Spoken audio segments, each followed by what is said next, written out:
they've given us in our leaders. And then you can take a seat. We are in a sermon series called Sustained by the Word, and we are talking about the Word of God, the power of the Word of God in our lives. I really hope you're ready this morning to receive a word from God for your life. That's what I want to speak about this morning is I need a word, I need a word, you need a word. Anybody who needs a word?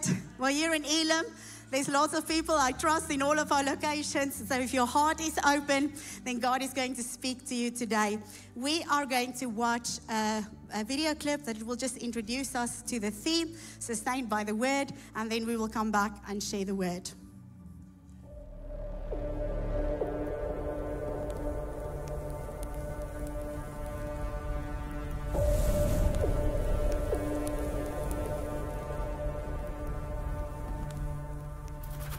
In a world filled with shifting sands, where opinions change, values waver, and truth is often twisted, we, the church, stand on the immovable foundation of the Word of God. But the Word is not merely ink on paper. It is not just a text to be read or quoted. It is life. It is breath. It is bread. It is only when we are sustained by the Word that we can live the lives we were born again to live. As believers, we are not only called to read the Word, we are called to obey it, to live it, to let it search us and shape us. James tells us the Word is a mirror. When we look into it, we are meant to see ourselves, but more than that, we are meant to see what we are becoming. We are not just hearers, we are doers. Not just students, but disciples. And true disciples are those who become the very reflection of the Word, like Jesus himself. Jesus said, "My food is to do the will of him who sent me, and to finish his work." His sustenance was not in comfort or acclaim, but in obedience, in faithfulness to the Father's will. If that is what sustained him, the Son of God, how much more must it sustain us? The Word feeds us. It nourishes our spirit. But like any good food, it must be digested, absorbed, and used. It must become fuel, not only to keep us standing, but to send us running. It empowers us to do, to live, to become. The Word is not just meant to be studied, but embodied. And when we are sustained by the Word, we cannot help but carry out the commission of Christ. We go, we teach, we reach. Each one, reach one, teach one, mentor one. We become vessels through which the Word works. Disciples who make disciple-making disciples. We love God, we love people, we love His church, and our lives become sermons in motion, echoing the truth of His Word in our workplaces, homes, schools, and cities. It is not good enough to just know the Word. It's about being transformed by it, fueled by it, sustained by it. Because in every season, every struggle, and every call, it is the living Word of God that sustains us, strengthens us, and sends us. Come hungry, leave fueled to fulfill the commission. Be sustained by the Word. Amen. Wow. I hope we have some hungry people in all of our locations this morning. Let us get to the Word of God. The title of my message this morning, if I can just open it, is I need a word. You need a word. I need a word. I need a word from God. And I believe there are people here in all of our locations and you need a word from God. If that is you, turn to your neighbor and say, I need a word from God. The Word of God sustains our lives. Matthew 4, verse 4. But he, that is Jesus, replied, this is when he was tempted in the wilderness by Satan to do all sorts of stuff that was unbiblical. And he said, it has been written, man shall not live and be upheld and sustained by bread alone. Remember, he was fasting. He was in the wilderness for 40 days. It's at the end of this 40 days, he gets tempted by Satan. Satan tells him, you know, if you're the Son of God, you can turn the stones into bread. Jesus, who was spiritual and in tune with God's word, with God's will, with God's purpose, understood that bread, turning a stone into bread, yes, it was possible for God to do it, but what he understood was selling out to Satan would get him away from doing the will of God, which was his real food. That was his real food. And this is kind of the context of the conversation that the scripture is shared. Jesus saying, it has been written, man shall not live and be upheld and sustained by bread alone, but by every word that comes forth from the mouth of God. Real life, true life, life that leads to eternal life, God life, a God-purposed life, is not sustained only physically. Yes, I understand we do need to eat to stay alive, but it is sustained spiritually. Ultimately, this is what Jesus was saying. God can keep me alive. He will keep me alive for my purpose. I'm not going to sell out for one moment of a physical relief. And this is what he's talking about. What really sustained him is the word of God, which is real bread, which is real life. And this is what we need in life. We need, some translations of the scripture says that we are not sustained by bread alone, but a steady stream of words of God, a steady stream. What we need, you and I need in our life, is a steady stream of words of God to sustain our lives to the end. What is the definition of sustain? This is a dictionary definition, but it is also biblical. It's to keep in existence, to keep supported, to upheld, and to uphold and to nourish. So you and I, to keep us in existence, not just for survival, to keep us alive for the purpose of God and then alive for eternity, we need a steady stream of God words, spirit and life words into our life to be nourished, to be upheld. Anybody here, let's just be real for a moment. It's not the easiest time to be alive. The world is a dark and difficult place, yes? But not if you're in the kingdom, not if you're upheld and sustained by a steady stream of the word of God to you personally and to us as the church, which sustains us, which keeps us in existence, which upholds us, and which nourishes us, and will do so to the end. Sustain, another dictionary word, to endure. That means to sustain. Who knows? We'll need to endure to the end. If you want to see heaven and the rewards of heaven and eternal life with Jesus and ruling and reigning, you're gonna have to endure. The one thing that endures forevermore is the word of God. So what you and I need to sustain us, what you and I need to endure, is a steady stream of the word of God. And not only, that's what I really want to talk about today, not just only the word, as in the Bible, God's words made alive by the Spirit, spoken to you and me, which ignites in us faith, by which we can then live and sustain the life that He has called us to. That's really what I want to talk about today. Now, I know. Why do I know this? Because I am a follower of God myself, and because I'm a pastor and I counsel people all the time. I know for sure that 99% of us in the room today have some situation where you know, if you're not going to have a word from the Lord, if you're not going to have something from the Lord to keep you, to sustain you, you might go under. It might be a health situation, it might be a finance situation, it might be a business situation, it might be a relationship situation, it might be your destiny situation, a calling situation, but you need a word from God. Is there anybody like that in any one of the rooms? Again, you need a word from God. I need a word from God this morning. Lord, here I am listening to receive the word from you this morning. What we need is spirit-empowered, life-giving, life-producing words from God that will sustain us. And that is what I want to speak about today.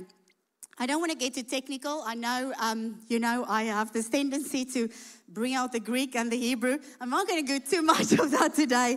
But I really want to just try and get to the difference between the Rhema word and the Logos word. We need both. But the word that I'm talking about today is a Rhema word. It's the word of God being energized, activated, made alive by the Spirit of God specifically for you and your situation and us, the church, and our situation. Yes, that is what I'm talking about. John 6, verse 63. Jesus speaking to his followers, and in every single situation they were facing, Jesus had spoken a word to them, and sometimes they struggled with whatever word it was that he was sharing with them. In one of these occasions, if you read the whole story here, he said it was difficult for them to process this word that he was sharing with them. Now, when we say we want a word, we all just want blessed words, yes? You don't want a word that's going to cost you something, or a word that's going to, put you in a process. You want the word that says, the tall, dark, handsome stranger is coming soon. Just wait. That's it. Can I just tell you, that's not the words I'm talking about. It's also not the word Jesus is talking about. These words is about your life, your God life, your life of purpose, your real life that needs to be sustained, endure for eternity. This is the kind of words we are talking about. And these were the words that Jesus shared with his followers. And he says here in John 6, verse 63, the words, and here he's talking about Rhema words. He's talking about, because he was the word. And then by the Spirit of God, sometimes he spoke a specific word in a specific situation. That was a word that was activated, empowered by the Spirit to bring life in a specific situation for the people he was speaking to. And he's talking about these words, and he's saying, these words that I'm speaking to you are spirit and they are life. In other words, they are from God, they're empowered by the Spirit of God for you, for the situation, and it will produce life in you, through you, true life, real life, eventually eternal life. These are the kind of words that you and I need. We need words that are spirit and life. That situation you're facing right now, your business situation, your health situation, what you need is a word that is spirit and life. Amen? So Jesus, can I read this through some different translations, because every translation makes it clearer and clearer what he's trying to say about this word that gets inspired by the Holy Spirit, activated, energized by the Holy Spirit. And it's not just mere words, it is power words that produces life. John 6, verse 63 in the Message Bible, the Spirit can make life. Now, this is my translation, yes? It's not the Bible translation. I want to say only the Spirit can make life. The Spirit can make life. Sheer muscle and willpower don't make anything happen. There are situations in your life where your intelligence, your, muscle is not going to move the situation. The way the situation will be moved is by the Spirit of God, who will bring to you a word that then will bring life when you act upon the word. This is a reality. Every word I've spoken to you is a spirit word, and so it is life-making. John 6, verse 63, it is the Spirit who gives life. He is the life giver. The flesh conveys no benefit whatever. There is no profit in it. The words, the truths that I've been speaking to you are spirit and life. And this is the kind of words that you and I need. Spirit empowered, activated by the Spirit, energized by the Spirit, made alive by the Spirit in a specific situation to a specific person or a specific group of people. And then when we receive, believe, act upon this word, will produce life here and life for eternity. I hope that everyone in the room is getting hungry in all of our rooms for a Rhema word, a word from God. I want to share with you the story of someone in the Bible who received such a word, a Rhema word. This is Mary, the mother of Jesus. Now, to understand the setting of the word that she had received, it wasn't new news to Mary. She was part of a remnant of people who were longing for the Messiah to come. So she was she understood the law of God. She was taught and she lived. The Bible says she was a pure vessel, not just meaning that she was a virgin, but also that she was a follower of God. She had a pure heart to the kingdom of God. So this is in this context that he speaks to her. So it's what he speaks to her the message about a Messiah is not a new message. Yes, she is also waiting with a remnant of people for the Messiah to come and deliver them and to come be their Savior. And it is within this context that the word comes. I share this with you because it's important to know that when God speaks to you, He speaks to you within the context of the entire purpose, God's purpose, the word of God. It's not, that's why waiting for the Rhema word about the tall, dark, handsome stranger, I want to disappoint you. It's likely not. I'm not saying the Spirit won't speak to you. I'm just saying these are not the words that you have to pray and fast about. You know, I sometimes say this to people. Moses fasted for 40 days to receive the law of God. And then Jesus fasted for 40 days to start a ministry that will save mankind. And then there's people here. Okay, I'm not looking at anyone in the room, but you'll fast for 40 days about a husband or a wife, friend. If you fast about kingdom stuff, the husband or the wife will come, I promise you. So I'm not saying you shouldn't see God. I'm just saying, you know, when God speaks these words, they are spirit and life. It's life-changing words. Yes, it's God's words. Luke 1, those are not in my notes. That was for someone. Stop fasting about a husband or a wife. Fast for your kingdom purpose and God's purposes. The husband or wife will come. And then it will be the right husband or wife. Because if you're just fasting, then you'll get someone with muscles but with no real heart for God. That will ruin you in the end. A message for someone. Okay, not in the notes. That's a rhema word for someone this morning. Luke 1, verse 30 to 35 and 38, this is Mary. And then the angel said to her, angel appeared to Mary, "Do not be afraid, Mary, for you have found favor with God.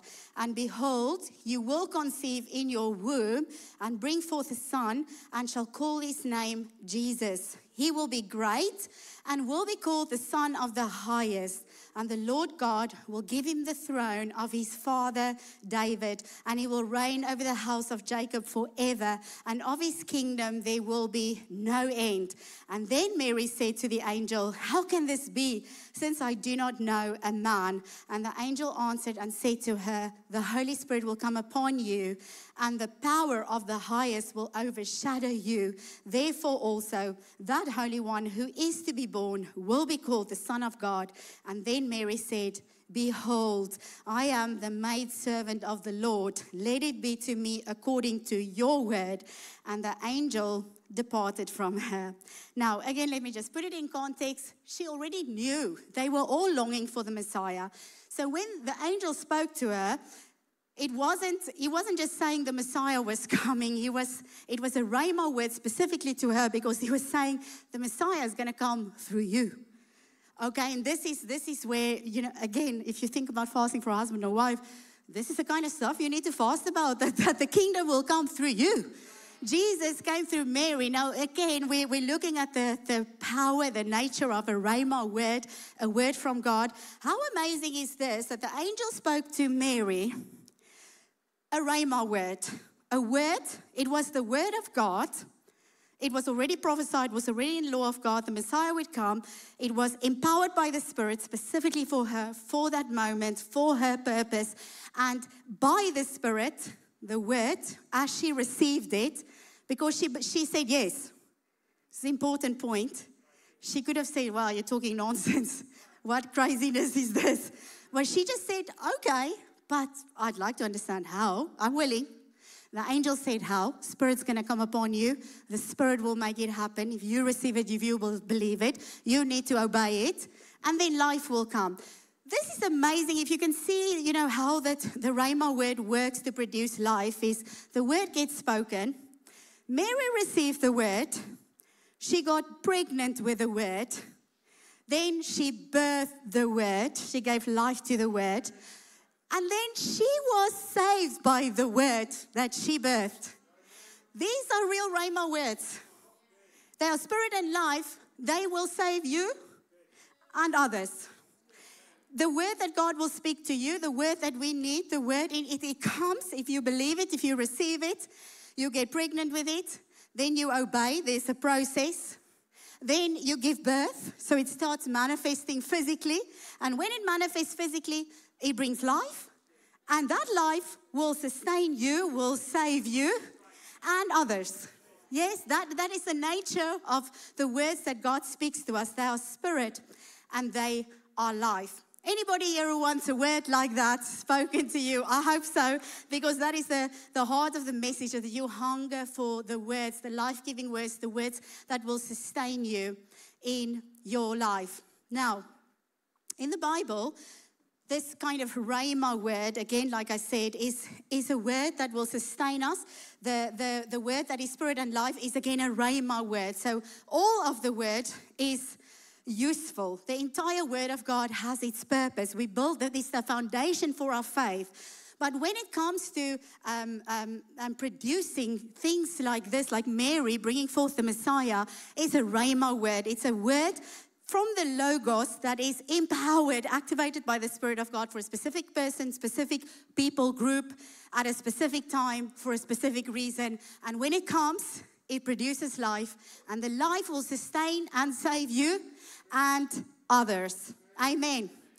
The rhema word also, Romans 10 verse 17, it produces faith in us. So the Bible says, Romans 10, 17, faith comes by hearing, and hearing by the word of God. Now, all kinds of hearing of the word of God. We're hearing the word of God this morning, and it does produce in us a form of faith. But what really produces faith in us to act, to obey, is when the Spirit makes alive a word to you. So Mary, she believed the Messiah was coming. Angel comes, tell the Messiah is coming through you. And she received this word, and that created faith in her. No longer was she wondering if the Messiah was coming or not, when he's coming or not, can she be used of God or not. She said yes. Now, I think I need to say this. I can't remember now if it's in my notes coming up, but Mary had a process, yes, a 33-year-long, not easy process. So it was not, so the word, attached to the word is a price to be paid. Attached to the word is a sacrifice to be made. Attached to the word is you obeying God, you walking with God. So even to receive even to get pregnant, she needed to be humble. She needed to receive the word. She needed to be someone who wants to do the will of God. And she needed to believe. She needed to say, yes, I believe. Mary didn't say, well, that can't be possible. Remember Zacharias, who, the angel said, you're going to have a son, call him John. His wife was barren and old age. And he said, oh, please, that's not possible. He got stuck with dumbness. I mean, he couldn't speak, but that is dumb. He was dumb to not to believe. Yes, that's when he became dumb, not speaking. Anyway, separate, so don't be dumb. When the word gets spoken, receive it and believe it. Then only can it be, you become pregnant with the word. You cannot become pregnant with the word. You cannot give life to the word. You cannot be saved or sustained by the word unless you receive and believe the word. For which you need to be humble, someone who wants to do the will of God, someone who is sold out for kingdom purposes. Yes. So, but the word, the rhema word, ignites faith in us when it comes. You know, I want to tell you, as an example, as a story of a rhema word that God spoke to me. Here I am today, and most people in church know who I am. And I am a servant of this vision. I'm a servant of the leader of this vision. And we can say, in a way, an assistant to the leader of the vision. Now, you know, when God was speaking to me to leave my job in the world of finances and come into full-time ministry, which is now 24 odd years ago, of course, something was, you know, I got saved, and I was so grateful to be saved. I don't know, some people are not that grateful to be saved, but I know the life I would have had without Jesus, so I am grateful that I got saved. And all I wanted to do was just follow Jesus, give my whole life to Jesus. So this was in my heart, but of course, you know, just saying as a side note, I was a trained accountant.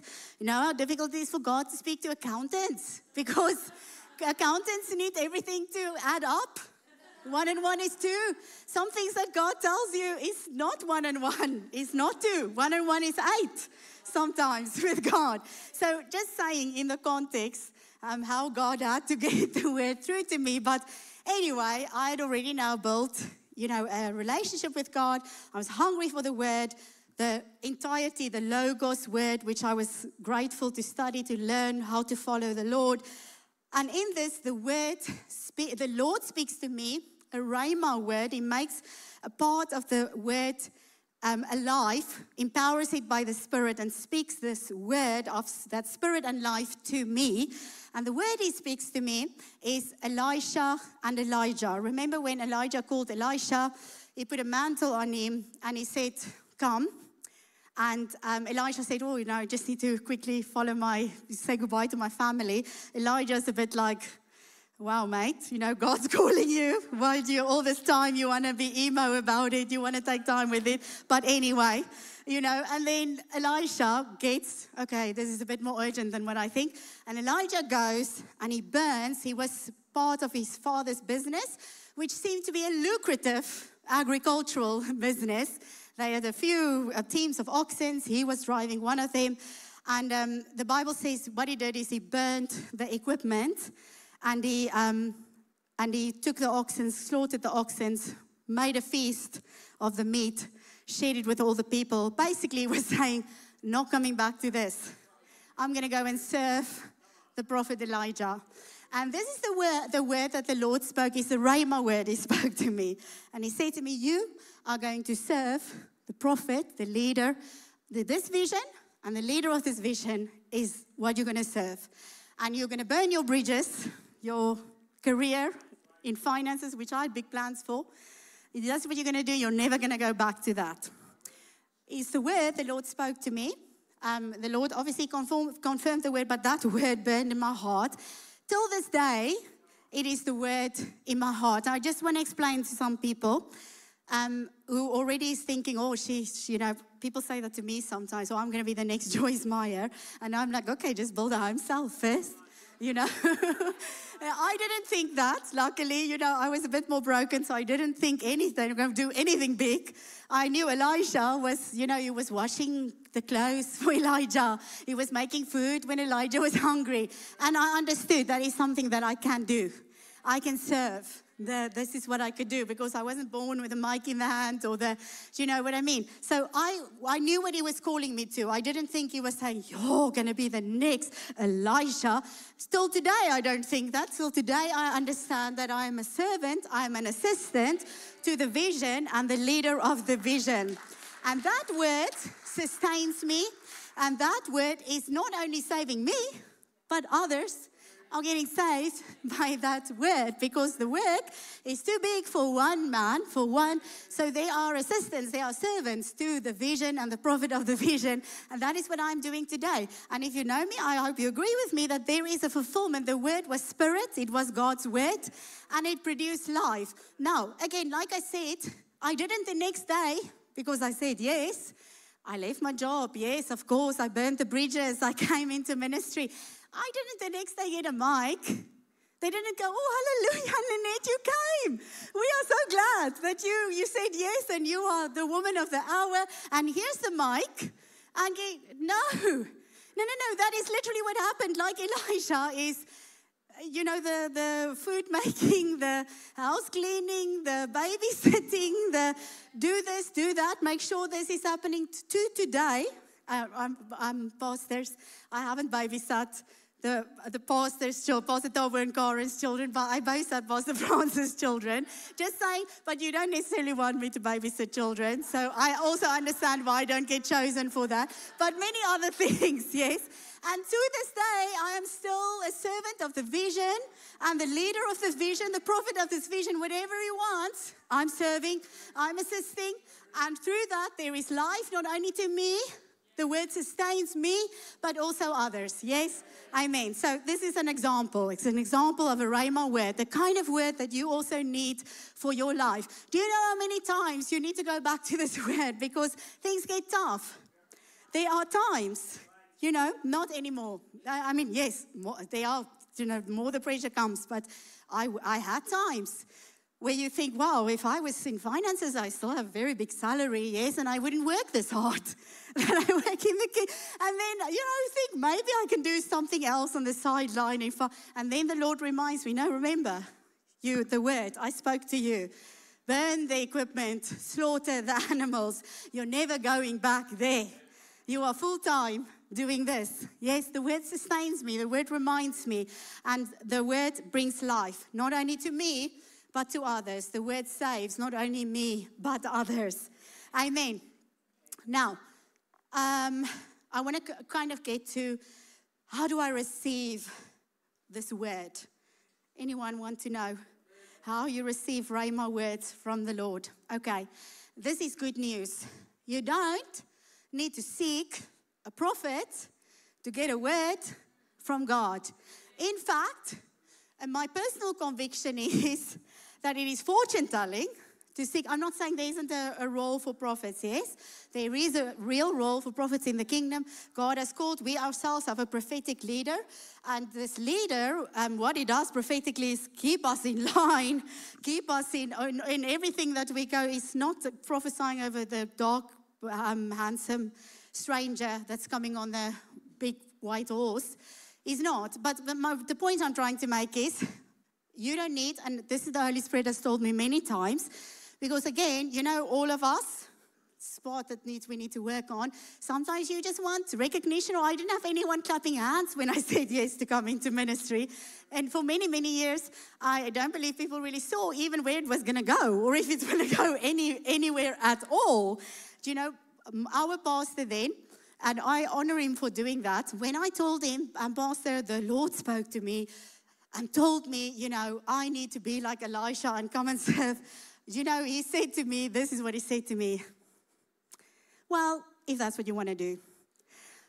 That is literally what he said to me when I thought he was going to be impressed with me.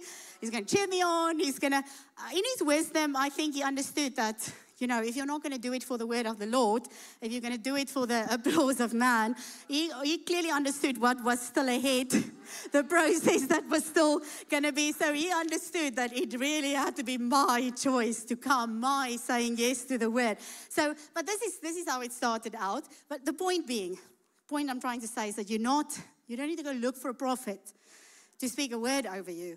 You have the Holy Spirit, which is Jesus. And to this day, I think once in my life, someone has prophesied over me in 24 years. And then they said something like, you're a bee. Okay. I wanted a big word, like, I'm going to be like the next Deborah or something like this. But she said that you're going to be a bee. I see a bee flying around. Oh, today I am a bee flying around, pollinating, taking from what is in the core, in the DNA, and I take it to all out. So it was a word, but you know, the point is, you don't need a prophet. And over the years I've served the Lord, the Holy Spirit has many times said to me, why do you need a prophet? I mean, I'm not saying a prophet to lead us as the church. Why do I need a prophet to give me a word when I have the word living in me? I don't need a prophet. I need the Holy Spirit who makes the word that is written on my heart alive to me, who speaks to me. I need to be in a relationship with him, and there is the word. So every single word that sustains my life today, I mean, long before the pastor said, you're going to be a bee, I already knew in my heart what God was going to do. The Holy Spirit already spoken this to me. So I'm just saying, you don't need a prophet. You need to have a relationship with God. You need to be someone who lives the word of God, who follows the word of God, who lives for kingdom purposes, and the word will come. Proven from Scripture, Luke 3 verse 2, it's talking about John the Baptist, and it's talking about how the word of the Lord about Jesus that's here and coming and the way to salvation. It says here, while Annas and Caiaphas were high priests, the word of God, the Rhema word of God, came to John, the son of Zacharias, in the wilderness. He didn't go look for a word. The word came to him. Why did the word come to him? No, it's a good conversation to have about the wilderness. I mean, people tell you all the time, I'm in a wilderness season. It's just a season where you don't want to. I mean, sometimes there is a wilderness season, yes. But we sometimes describe as wilderness. It's a season where we don't want to put the flesh in its place and do what we're called to do because it feels like it's costing too much or it's uncomfortable. Then we say it's a wilderness. That's not a wilderness, yes.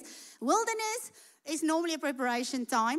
that God puts you in. There's a process in it, and He's dealing with stuff in you, getting some stuff out of you, getting some other stuff into you. But I think what the scripture is really trying to tell us here is John had already consecrated himself to the work of God, to the purposes of God. Even from birth, he knew he had a calling. He knew that he was called of God, and he was a student of the word, an obeyer of the law as they knew it. And he had that's why he was found in an isolated place, as he had consecrated himself to the purposes of God. Now, most of us are not going to isolate ourselves because we have a world to reach, but it's a spiritual consecration. So if you are so busy with all 50 million other things in life, but not busy with the kingdom and kingdom purposes, it's going to be difficult for the word to find you. If you're busy, consecrated, isolated, sold to the word of God, the kingdom purposes, the word will find you. The Spirit of God will speak to you. The Rhema word will come to you. It will come. I can say this from my own life. I was already, I hadn't had the word to leave my job, but I had found Jesus. My life was saved. I had a new life in Jesus, and all I wanted to do was to help other people to get it too. I wanted to and my life outside of my finance job that I got paid a lot to do for, outside of that, even in my workplace, I was finding ways to witness to people, to live out but my point being, I was in the Word. I was in every church meeting like I still am today. I'm living my purpose. I want to understand who God is, who I am, what does He want me to do? This was already, and then the word came. I wasn't looking for a word. The word came. I'm not saying we shouldn't be hungry for the Rhema word of God. What I'm trying to say is, don't look for a word if you're not even committed yourself to God's kingdom and God's kingdom purposes. If you are, it's easy for the word to come to you. Amen. What are we talking about? We're talking about positioning yourself to receive the Rhema word of God. So many people, well, maybe I'm not going to go there now. People who receive the word of God about everything but the kingdom. But I'm just telling you, if you want the word of God, the sustaining word, the enduring word, the word that will be spirit and life and produce life to you and to others, this is the way to find it. Then, the way that God speaks today. He speaks in one way today, the word of God, which is Jesus. Before Jesus came, God spoke in many ways, the Bible says. Sometimes He speaks through a donkey. Sometimes He speaks through a burning bush. Sometimes He spoke through the prophets. Sometimes He still speaks today through prophetic leadership, because there's a corporate group of us that needs leading. The church needs leading. But individually speaking, God is no longer speaking through angels, bushes, donkeys, all of these. I'm going to just prove it from the Bible to you. Hebrews 1. Why am I saying this? Because people are looking for signs all the time. You don't need a sign if you have Jesus. If you have Jesus, He is the sign. He is the sign. So you need a relationship with Jesus, the Word of God, and you will have everything that you need.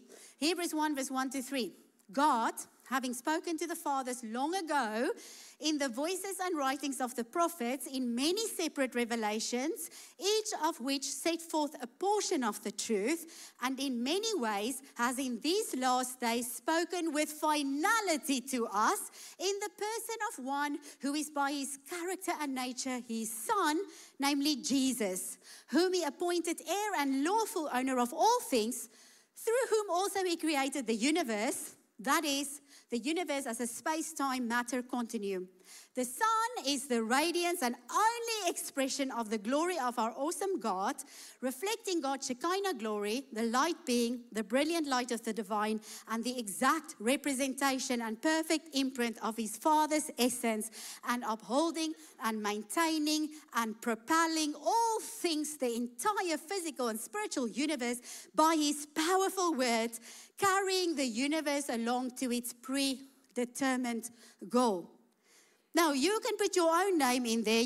We can say here, He is upholding and maintaining and propelling your life by His powerful word, carrying you along to your predetermined God-given goal.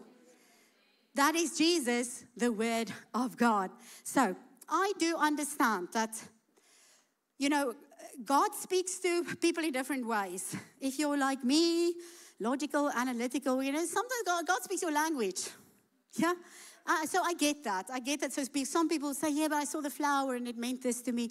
I understand, you know, if you're a creative person, the band is laughing. I get that the Holy Spirit will imprint some, but, you know, the word that he will give through the flower is a word from God. It's a Jesus word. So I'm not saying that he isn't speaking in a language that you understand. What I'm saying is the word is Jesus. And that is the way, how we will speak is Jesus, the word of God. He doesn't speak in other ways anymore. He had to speak in other ways before Jesus because one, Jesus hadn't come yet, and two, the Spirit of God hadn't been released yet. So we all could have the Holy Spirit, which is Jesus, the Godhead in us, living with us, walking with us. Yes? Does that make sense to everyone?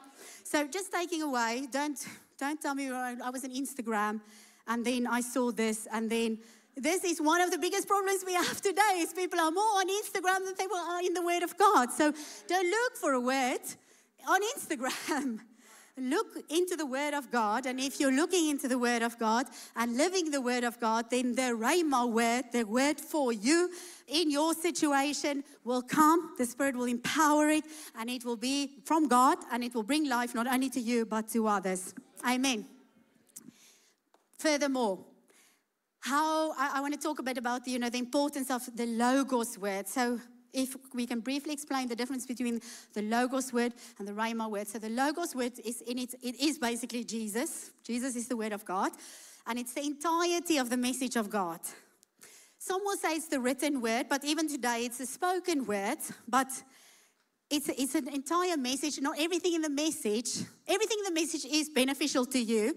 But somewhere in the message, God will activate some things. The Holy Spirit in you will illuminate something that's for you. Yes? So this is sort of the difference between the Logos and the Rhema. The Logos is the entirety of the Word of God, the Word as a foundation, the Word on which we build our faith. It has power, it has purpose in your life. And then there is the Rhema, the very specific, for a specific revelational word, I want to say, a Spirit-empowered word spoken to a person or a group of people specifically, when received and obeyed, will then produce life, sustaining life, and life for eternity, not only to the beneficiary of the word, but to others. So, the Logos word, 2 Timothy 3, verse 16 to 17, as opposed to the Rhema word, the entirety of God's word. There's nothing like the written word of God for showing you the way to salvation through faith in Christ Jesus. Every part of Scripture, pause for a moment, every part of Scripture, also the parts that talk about serving, also the parts that talk about giving, also the parts that talk about being a disciple, making disciples, winning the lost, living a sacrificial life.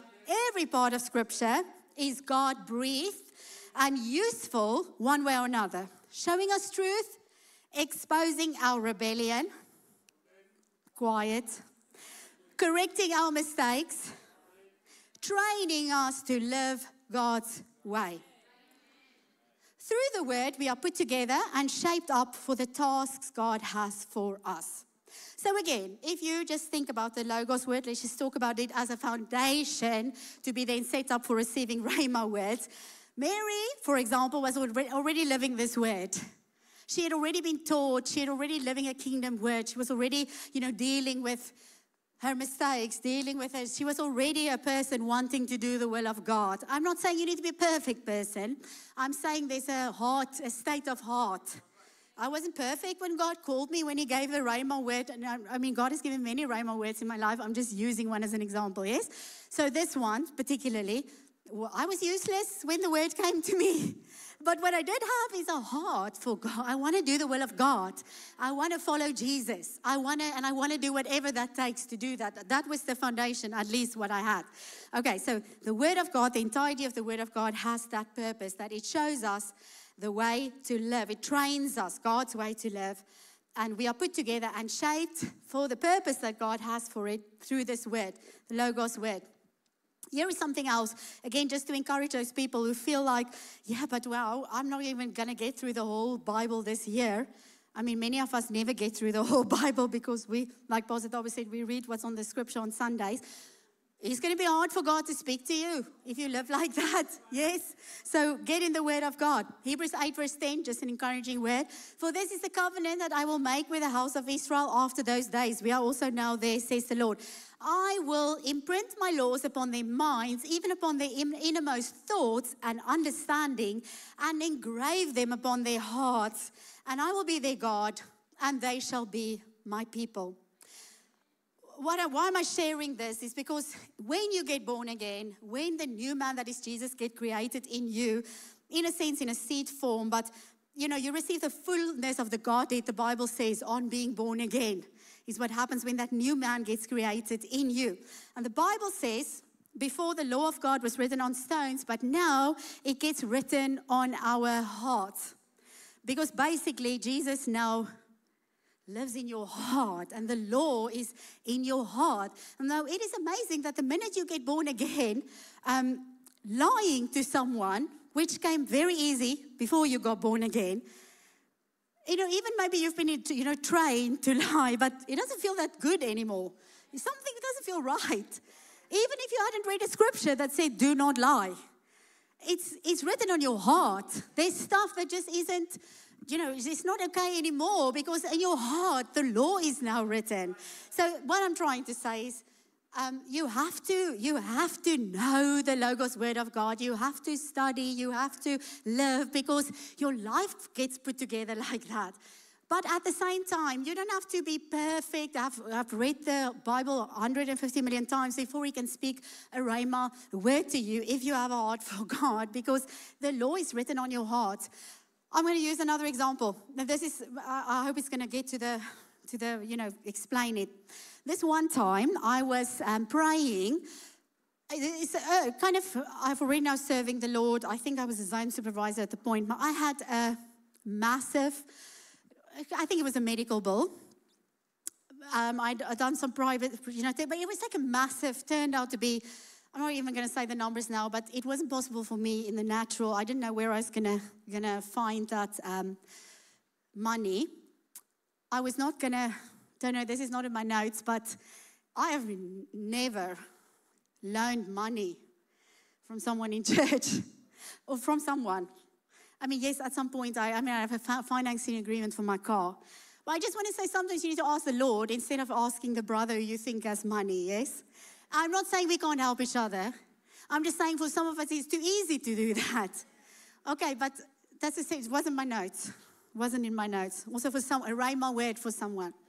Okay, so I was praying, and I was saying to the Lord, what am I going to do? What am I going to do? Because I don't know how I'm going to get this bill paid. And the Lord said to me, don't get excited. I'm going to explain the word. The Lord said to me, don't worry. Okay.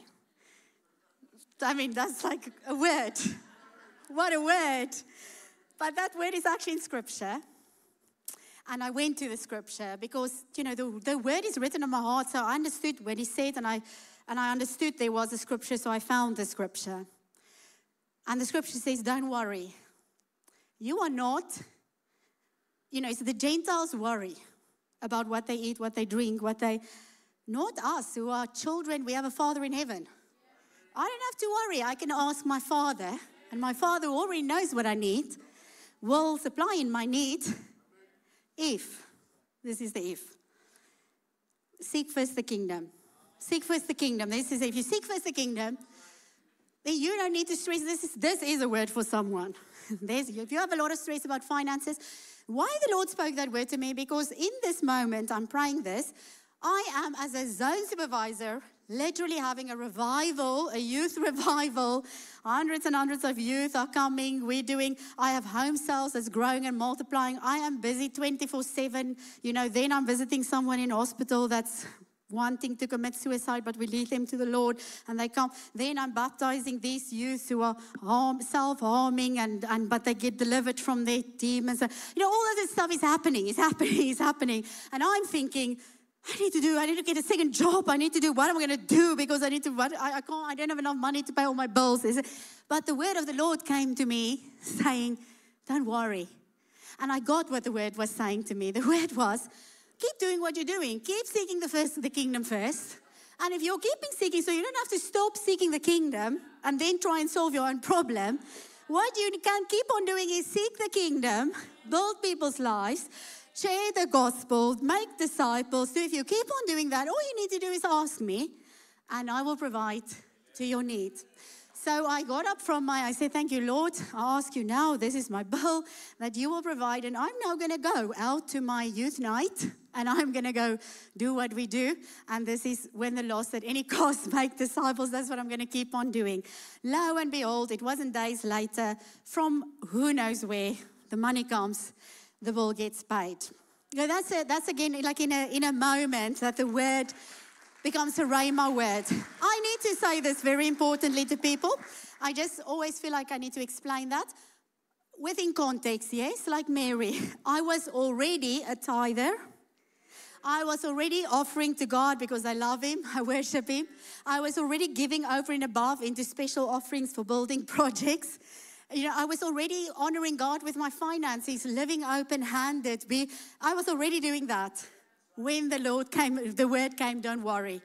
I can guarantee you, if you're not already living the Logos word of God, that rhema word won't come to you. That says, don't worry. That's what the rhema word that will come to is start tithing. You are cursing yourself by not tithing. That's why you never have money, is because the enemy is devouring what you have because you're not honoring God with your first. I'm just saying it out there. It's the word, the rhema word comes within a context.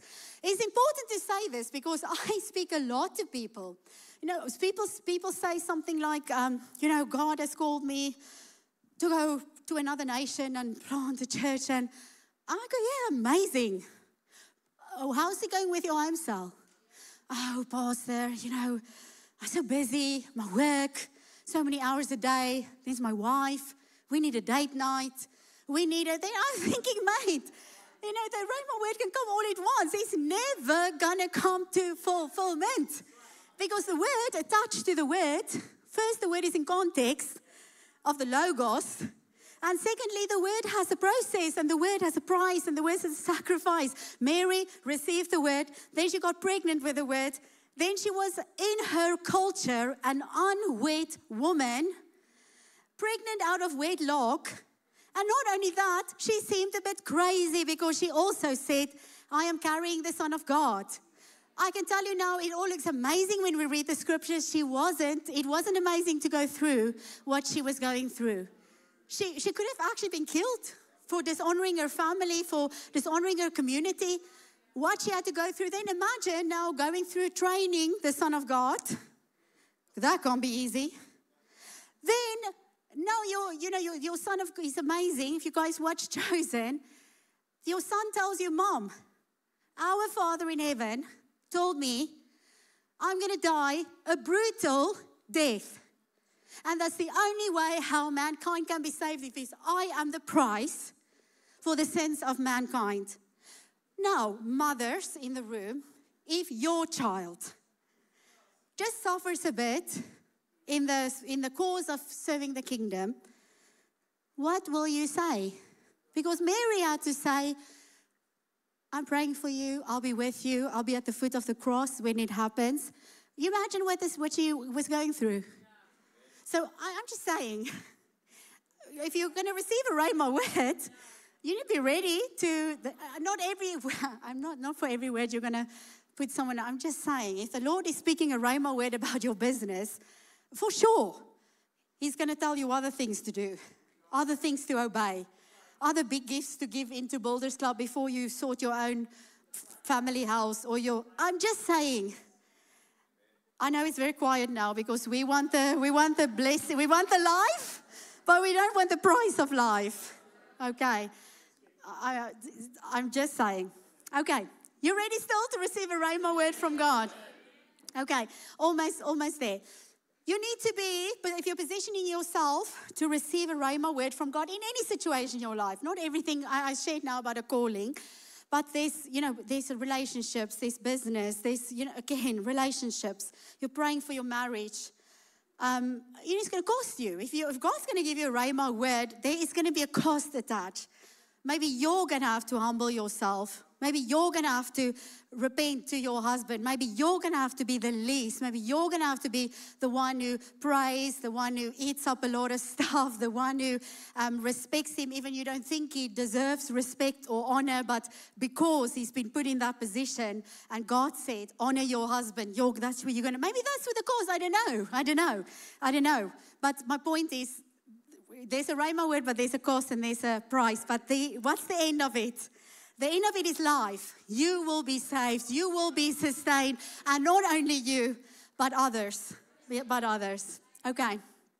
James 1, verse 21 to 25. Again, positioning yourself to receive the Rhema word of God. One very good way to position yourself is to be a doer of the word of God. Yes? James 1, verse 21 to 25. So get rid of all uncleanness and the rampant outgrowth of wickedness. And in a humble, gentle, modest spirit, receive and welcome the word, that is the Logos word, the entirety of the word, which implanted and rooted in your heart contains the power to save your souls. But be doers of the word, obey the message, and not merely listeners to it, but trying yourself into deception by reasoning contrary to the truth. Let's just pause for a moment. If you're not a doer of the word, guaranteed you are deceived in some areas of your life. The sure way not to be deceived, and of course, you know, if you listen to this, you say, I'm not deceived. Yeah, deceived people all think they are not deceived. That is the nature of deception, is that you don't think you're deceived. You don't even sometimes know you're deceived. That's why there is the Logos word of God to show you that you're deceived. Because if what you think doesn't line up with the Logos word of God, that means you are wrong. It's actually very simple. So if the Logos word says we are to serve because Jesus came to serve and not to be served, and we are to be like Jesus in the world, then if you think, well, you know, serving is for young people because I now have a business and I now have a family, you are deceived. Because the Bible does not say that. The Bible says we are all to be like Jesus, not just young people, single people. Or you know what I mean. So just again, if the Bible says to honor God with your finances, to give the first 10%, and that will be then a tithe to the Lord, the rest then will be blessed. If that is the word of God and your reasoning says, yes, but you know, I just earn a small salary, and if I tithe, I won't get out. Friends, if you don't tithe, you will not get out, and you will never get ahead of the poverty. That is, again, the word of God will show you, because the word of God doesn't say everyone who has money tithes. It says everyone tithes. This is the wonder of tithing. It is equal, because it's 10% to everyone. So it's 10% to 1,000, and it's 10% to 1,000,000. So in whatever position you are, it's fair. It's fair. And in whatever position you are, the 90% gets blessed by God then and goes far. But again, that's not the message. What I'm trying to say is if you're a doer of the word, then you will not be deceived. If you're not a doer of the word, you are deceived, bound to be deceived, because in the very first place, the fact that you're not doing some of these things tells us that you are deceived, okay? And that's with love from the word of the Lord. For if anyone only listens to the word without obeying it and being a doer of it, he's like a man who looks carefully at his own natural face in a mirror, for he thoughtfully observes himself and then goes off and promptly forgets what he was like. But he who looks carefully into the faultless law, the law of liberty, and is faithful to it and perseveres in looking into it, being not a heedless listener who forgets, but an active doer who obeys, he shall be blessed in his doing, in his life of obedience. Want to be blessed? Be a doer of the word of God, and then even more so, there will be the Rhema word coming to you. Again, Mary was a doer of the word already. And when she received the Rhema word, she did the word. She obeyed the word. She received, believed. When she received and believed, she became pregnant. And then she obeyed the word. She carried the word. She birthed the word. She raised the word. She got sustained and saved by the word. She was with the word till the end. She was at the foot of the cross. She was at the resurrection, one of the first people to see him, because she went in the morning to at the tomb with the other woman, and she was the first one to heard he had been raised. She knew he was going to be raised. Maybe she just didn't understand when. And then she followed him after that. You know, she was in John's church. She was there in the front row, building the kingdom, serving the kingdom. And never again, the word gave life to her for eternity. For eternity, the word gave life to her. So, but she was a doer of the word. And this is the point. If you want to receive rhema words from God, you need to be a doer of the word of God. You need to be a doer of the word of God. So, have an ear to hear the word of God. Have a heart to do the will of God. Be a doer of the word of God, and you'll receive rhema words. Now, as I come to a close, this is something that I just want to end with. I know we have now talked about the price, and when we talk about the price and the sacrifice, and everybody gets down, there is no reason to get down. Jesus didn't get down. The Bible says for the joy that was set before him. So yes, he suffered. Yes, he asked, can this cup pass me by, this cup of suffering? But when he understood that it couldn't, that he had to pay the price, he said, okay, God, I'll do it. And it says for the joy that was set before him. What was the joy that was set before him that gave him a reason to go through? On the other hand, was the salvation of mankind. It's the same for you. On the other end of the word that you receive, the Logos word we live and the Rhema word to you is life. Life to you, life that will sustain you, life that will save you, and life to others. Life to others. How is that going to happen? Maybe you're in a marriage, and it's a big price to pay to be an answer to the problem, to be God's vessel. He speaks a Rhema word. It's going to cost you a high price, and you'll be saved through the word. It might take time. It took time for Jesus to be birthed, Jesus to be raised, Jesus to die. The word takes time to come to its fullness. But there's joy when it comes to its fullness because it brings life. Life to you. You might be going through whatever it is, that marriage issue, that business issue, but when the life comes to you, you will then go and share this life again with others. And life and sustenance will come to others. And ultimately, here is the truth. The word endures forever. The word, the Logos word, and then in your life, the Rhema words that God speaks to you, that you receive and obey, and then life gets produced from it and endures forever. There's now life, there's now sustenance, there's now salvation as you walk out the word, but for eternity, the word endures. Luke 1 verse 45 as we come to a close. And blessed, happy, to be envied is she or he who believed that there would be a fulfillment of the things that were spoken to her from the Lord. We sang it this morning. He is the way maker. He's the miracle worker. He's the promise keeper. There will be a fulfillment of the words that God has spoken to you and will still speak to you. There will be a fulfillment. If you receive, if you believe, if you obey, if you walk it out, there will be a fulfillment, and this is who you will be, like Mary, blessed, happy, to be envied, because there's a fulfillment of the word that God has spoken to you. Amen. Amen. In every location, I hope you are hungry to receive the word of God. Even this morning, I trust that the word that God has spoken to you, not only a Logos word, but a Rhema word for something in your life. Let's just pray over the word this morning. Father, we thank you for your word. Your word is living, it's powerful, it's active, and it has the power to transform our lives. And this morning, your word was sown, Lord. I pray over every heart that has received your word this morning, that it shall bear fruit, that there shall be a fulfillment of the words that you have spoken to your people, to your children this morning. And Father, we just pray that as we leave this place, that there will be a watering of your word, and your word truly will grow and become fruits of righteousness, trees of righteousness, and there will be much fruit. There will be life from the words that have been received this morning. In the name of Jesus, we pray. Amen. Amen. I just want to ask in all of our locations, could you just keep your heads bowed for a moment and your eyes closed for a moment? I need to speak just to people in the room here this morning. If you are here and you've heard this message about the word of God, that is Jesus, the one thing that will endure forever, that is Jesus, who is the word of God. And you are maybe sitting here this morning and you know that you don't have a relationship with Jesus. I need to tell you this morning, if we're speaking about the word coming alive, His Spirit is here this morning, and His Spirit is speaking to you. Now, it might not be a loud sound.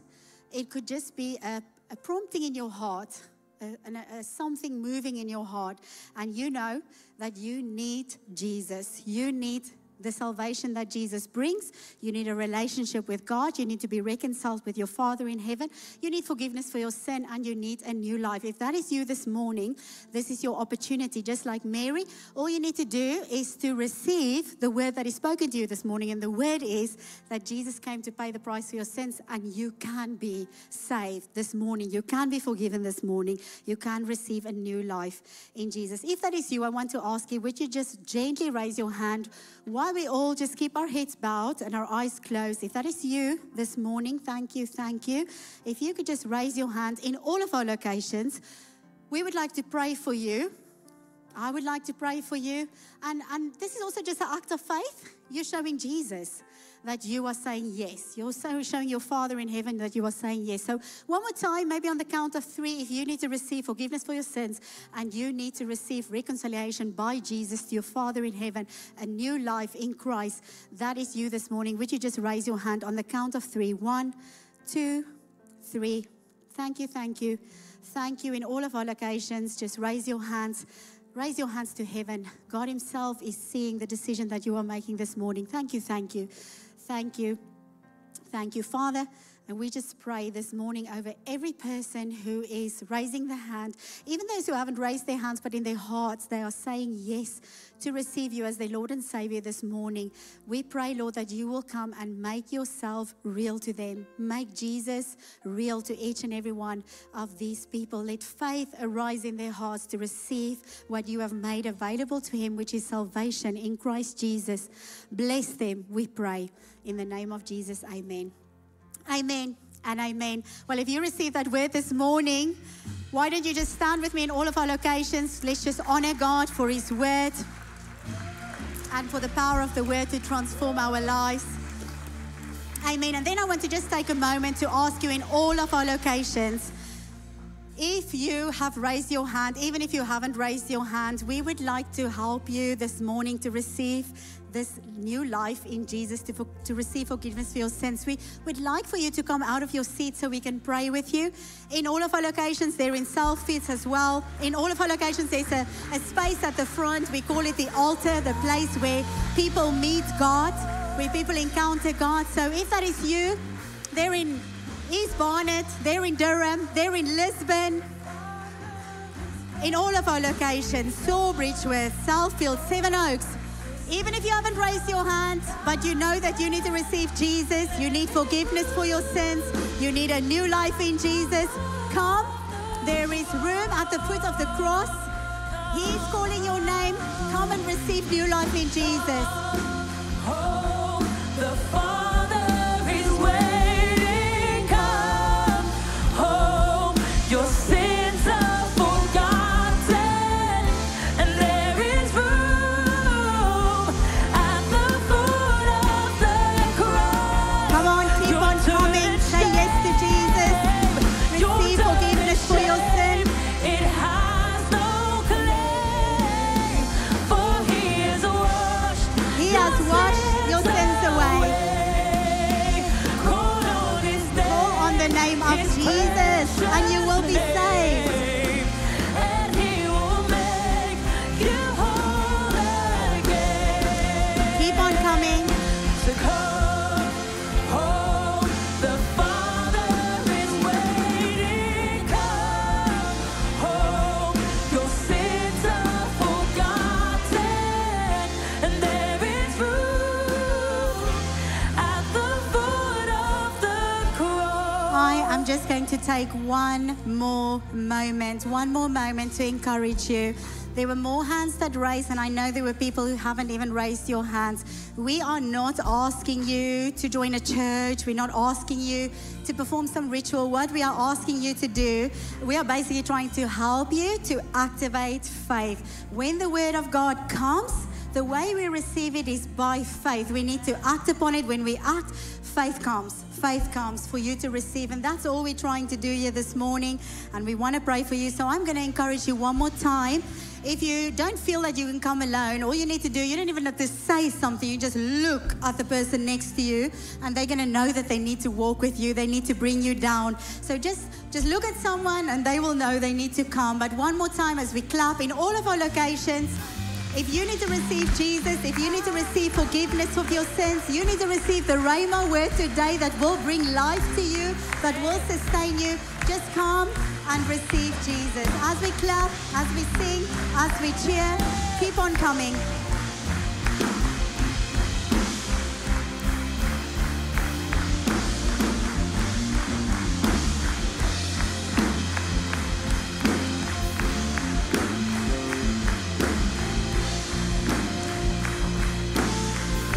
Amen, amen, amen, amen. Well, let's pray together in all of our locations. I'm going to lead you in a prayer. Thank you so much for coming out of your seat here and up there. Thank you so much. This is your day that you have received the Rhema word from God. God has spoken to you life, and you are receiving life this morning as you choose Him as your Lord and Savior. In all of our locations, let's pray this prayer together. If you are someone choosing Jesus today, even if you're still in your seat, you can just put your hand on your heart and follow me in this prayer. We will all pray together. Father in heaven, thank you for today, for speaking to my heart. And thank you for Jesus, who made a way so that I can be saved. I ask you, Lord, to forgive me of all of my sin. And today I ask you, Lord, to come and make me your child. I choose you as my Lord and my Savior. And I ask you, Lord, to fill me with faith and with the Holy Spirit. And I ask you, Lord, to help me to follow you all the days of the rest of my life. In Jesus' name, amen. Amen and amen to everyone who have prayed that prayer. The Bible tells me if you prayed that prayer from your heart, that I can tell you today your sins have been forgiven and you have become a born-again child of God. And we want to spend a minute with you to give you a Bible if you don't have one, to pray a personal prayer with you. So we are going to take you out of all of our auditoriums and bring you right back in all of our locations. It's on my right, I think, and on your left. There's someone, CK here at the bottom, Claire there at the top. And in all of our locations, there will be someone waving at you. If you can just follow them out, and we will bring you right back before the end of the service. Amen, amen, amen. Well, I think we can just praise God one more time for His word in our lives. And then you can have a seat as we take time to honor God with our finances. So in a minute, we are going to watch just a short video clip that media team has prepared for us, and it is a testimony of one of our members whose lives have been touched and changed through the work, yes, of Jesus. Jesus works through His church today, and the church can do what it does because they are givers. They are people who honor God with their finances. When we give, then the work can continue and lives gets changed. So in a moment, we are going to watch that clip. You will have a moment to consider how you want to honor God today with your finances, and all the ways to give will be on screen. And then we will watch what's upcoming this week in church, CRC News. It is, how many days, someone, to our Encounter Conference? Can someone give me the exact days? 33. 33 days today to our Encounter Conference. We are getting ready for an amazing move of God. Get your ticket if you don't have a ticket, and bring a friend. Get a friend to get a ticket. It is going to be a life-changing conference. 33 days to go. So I am just going to pray over the finances, and then we will close the service with the rest of the media, and we'll bring the service to a close in a song. Let's just pray over the finances. Father, as we bring to honor you with our finances today, we just truly, we're so humbled and so privileged to be part of what you are doing on earth today. We thank you that we are blessed, and because we are blessed, we are able to give, we are able to participate, we are able to be part. We honor you for who you are, and we declare over the finances and the offering today that it shall go forth and produce righteousness, many more souls that will come to Jesus, and your kingdom will be established because of it. We pray that in the name of Jesus. Amen. Thank you again, everyone, on behalf of Pastor Starb and Karen for joining us here today for all of our services. 11 a.m. today, 5 p.m. We hope to see you again. I also just need to speak to people online. If you have prayed the salvation prayer with us today, please make contact with us. We would love to help you to grow with Jesus. We need to get some materials to you, and we need to connect you. So there is a way, an email address, or click on a button and you can make contact with us online today. Even if it was your first time, you're a viewer, you want to be part of what we're doing, please let us know. Please make contact online, and we look forward to see you on our upcoming services. Be blessed, everyone. Have an amazing week. 33 days to Encounter Conference. See you there. Bless you all. Bye.